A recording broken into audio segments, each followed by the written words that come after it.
Thank you for your question, Nisa. Our next call is from Bruce, and he's calling from San Antonio, Texas. Hi, Bruce. Hey, Cher. Hey. This is very cool. I'm a huge fan. Good. I was a huge Sanctuary junkie, too. My house looks exactly like Sanctuary. There you go. It was a great idea. I thought that Kurt Cobain was such an influential force in music, and I really loved his works. What are your thoughts on him now, and what led you to write The Fall? You know, the truth is, I don't even know his work. My son is very influenced by him. It was so weird. I didn't think he had any influence on me whatsoever. You know, I don't know how it happened. I woke up one morning and Courtney was reading his suicide note, and it kind of pissed me off, but I'm not even sure what it was, but there was something in her reading it or the note or the whole situation. It just pissed me off, and I just started to write The Fall. And I don't have any connection to him other than that moment. I don't know his work. But obviously, we're connected in some kind of way. Yeah, definitely. Thank you for your question. Our next caller is Michelle, and Michelle's calling from Carmel Valley, California. Hey, Cher. Hi. I'm a little nervous, but you don't have to be afraid of me. I'm not sick. So. Okay. Okay, well, that makes one anyway, of us. I've been a fan of yours for 30 years, and it's an honor to talk to you. Cool. Here's my question. You did Crimson and Clover with Elijah, and I'm curious if you and Chastity will ever do a song together. You know, Chastity was in a group called Ceremony, and they did a great album, but she just had the worst luck. She was signed to Geffen and a guy named John Kolodner, and worked with Mark Hudson, and was managed by Doc McGee. It's kind of like being in bed with Hitler, Stalin, and Pol Pot at the same time, even though they're lovely guys. So she got a really bad taste of the music industry, and she just decided she didn't want to do it anymore. But she's a brilliant writer, and she's a lovely voice. So in my life, and especially with my children, I don't count anything out. There you go. Thank you for your call. Our next caller is Debbie, and Debbie's calling from Connecticut. Hi, Debbie. Hi, Cher. Hey. Hi, I've been a fan for 30 years also. Cool. And, lots of old people up. Yeah. I was just wondering, what is your take on Joe Lieberman's issues about Hollywood promoting violence in the media? Well, I mean, it's the truth, isn't it? I mean, don't we do that? You know, if you're going to do it, you might as well say, yeah, I do it. You know, we do it. It sells. We're an industry in a country that is a little bit soulless in that way, that the ends justify the means, and we don't really care what we do. We don't take responsibility, and we could point people in a much better direction. We just don't. Yeah. It's easier to do that, you know. So I don't necessarily, you know, I don't really agree with any kind of censorship, except on this album. I don't really want children to buy this album. My album is not for children. It's not for young people. It's for people who have a maturity, and not saying that young people couldn't do it. I just don't want it to fall in their hands. I think we have to be more responsible. I just think that it's just not fair. We make violence too glamorous. It's too sexy, and children can't differentiate between the reality of it and the sexiness and the allure of it, and the Omaha Beach Private Ryan reality of it, you know? Yeah. So it's, I think that it would be better if we took more responsibility. Yeah. Let's hear it for some more responsibility, you guys. Definitely.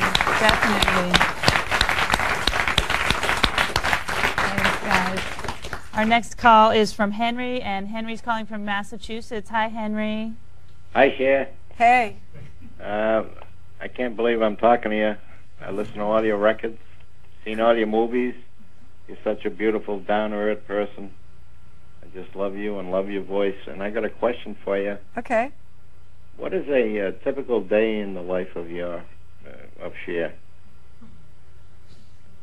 Well, it ranges anywhere from laying in bed watching BBC to being booked every hour on the hour for 48 hours in a row. I just had a couple of weeks that almost killed me. I was trying to get this album ready, and I was working on a show that I'm producing called Style Challenge, and I was trying to do stuff for Hillary and try to do stuff for Al and try to work on my house and get my daughter out to get her car, and I don't even know what, you know, bathe my cat, and just millions and millions of things. And I was falling asleep on Brucey's floor in the middle of the night, and I just lay there and then get up, brush my teeth, and run to the studio to do Style Challenge and come back and just keep working. So it could be, it's everything, you know, but lately it's very busy. It's been really busy for a while. It kind of runs in cycles, but I'm really a lazy person that works a lot. I doubt that. I really am. No.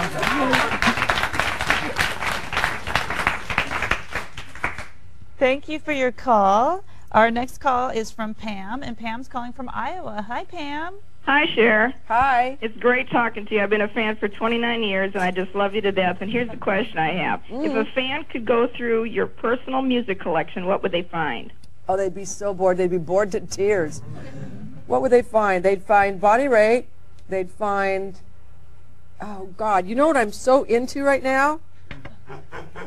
Bruce Springsteen. There's the Bruce Springsteen, I guess his greatest hits or something. But, boy, I crank my car. I almost kill myself driving down the highway, you know, to Badlands. And let's see, and who else? Me. Because I'm learning my songs. No, I mean, actually, I'm learning my songs, so I have it on my thing. So I've got Bonnie Raitt, Bruce Springsteen,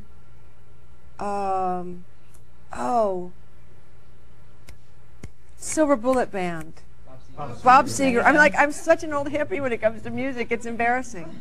So it's really, I'm just boring when it comes to music. I like that question. It's a good question. Yeah. Thank you for calling in. And I'm going to ask a couple. And the Eagles. And the Eagles. Yeah. Let's not forget. It's really average. It's all, you know. It's all good. It's all relative. music. It's all Yeah, rock and roll. Definitely. Definitely. I'm going to ask you a couple more questions that the fans emailed in to your website. And this question is from Todd from Atlanta, Georgia. His question is the Enchanted Cottage really going to happen this time? I know it's been a dream of yours for close to 25 years. Oh, much longer than that. I think it might actually happen this time. I've been working on it. I decided I was going to make it when I was 11. And I actually owned it for a little while and then lost it. And now I'm going to, we've almost signed the deal to get it from Walt Disney. And I'm going to direct it and star in it. Wow. Wow. Wow. Directing and starring. Good for you. That's great. I love the idea of you directing. I do too. Yeah. The next email question is from Pia, and Pia's question comes from Denmark, and her question is, which one of your songs means the most to you? Oh, you know, songs are like children. They all mean something different, and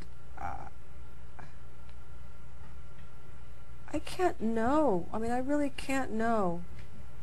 There's something about the fall, though, that I really like a lot, you know, and that's, of all the songs I can think of, there's something more meaningful to me about that song than almost anything else, and I'm not even sure why, but there's just something very meaningful. And I Got You, Babe is very meaningful to me in a strange way, too, you know, because it was a whole, it symbolizes my whole beginning, you know. Yeah. So, and Believe. It's like they're children. I can't go, oh, I love that one more. It depends on the day. That's the way I feel about my children. It depends on the day and the time. And what they're doing. Right. Yeah, yeah. But that's the kind of thing you know, you can't say definitively, this is my favorite of all time. I mean, it changes. Yeah. I mean, it's also, you're still living, and so you don't know what's going to happen. Yeah. There's a lot left to come. Now we're going back to the studio audience. Hi. Hi, Cher. My name is Susan, and I'm from Garden Grove, California. And in Forever Fit, you say that when you're working out, you and your friends are like the Golden Girls, and I want to know which Golden Girl you are. I'm B. Arthur. Here.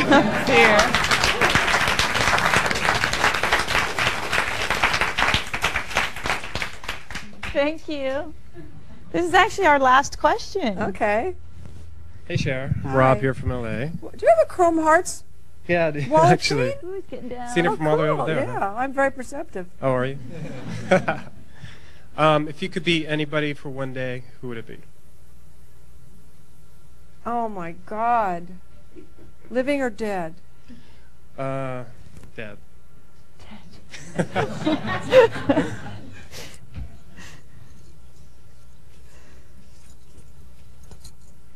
Oh.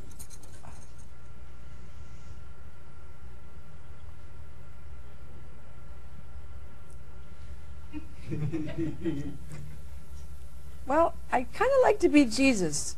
Wow. You're going right for the top. Wow. Thank you. Thank Okay. you. Thank you for your question. I'd like to say thank you to our studio audience. You guys have been great tonight. And thank you to everyone who telephoned in with their questions, and also everyone who emailed Cher.com with their questions. And mostly, thank you to you, Cher. Thank you so much.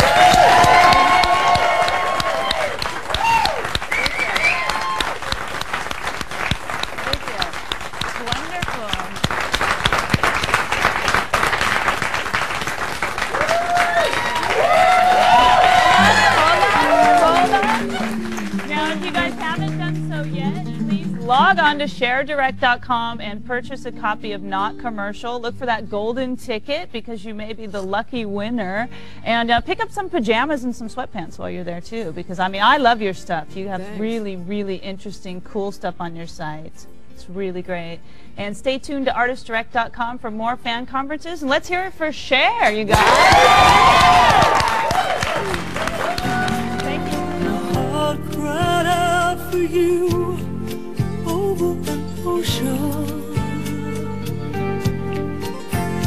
and your pain cried out for me across a wave.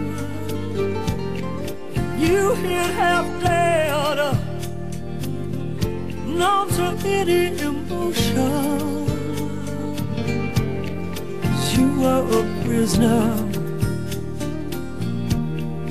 I was a slave. We both stopped searching for any acceptance.